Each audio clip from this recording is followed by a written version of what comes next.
শুকরিয়া আদায় করি মালিক, এমন বড় নিয়ামত তুমি আমারে দিছ। আমার দুইটা চক্ষু আছে, দুইটা হাত আছে, এই কারণে মানুষ আমারে বড় সম্মান করে, বড় ইজ্জত করে।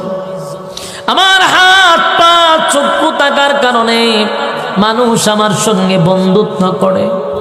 আমাকে নিয়ে মানুষ কফি খায়, আমার নিয়ে মানুষ সেলফি তোলে। কেন রে? আমার মধ্যে আল্লাহর নিয়ামত আছে, এই জন্য মানুষ আমার মহব্বত করে, ভালোবাসে। যার হাত নাই পা নাই, কোনো ভিক্ষুকরে নিয়ে মানুষ সেলফি তোলে না, কোনো ভিক্ষুকরে মানুষ কফি খাওয়ায় না, বন্ধুত্ব করে না। কোনো ভিক্ষুক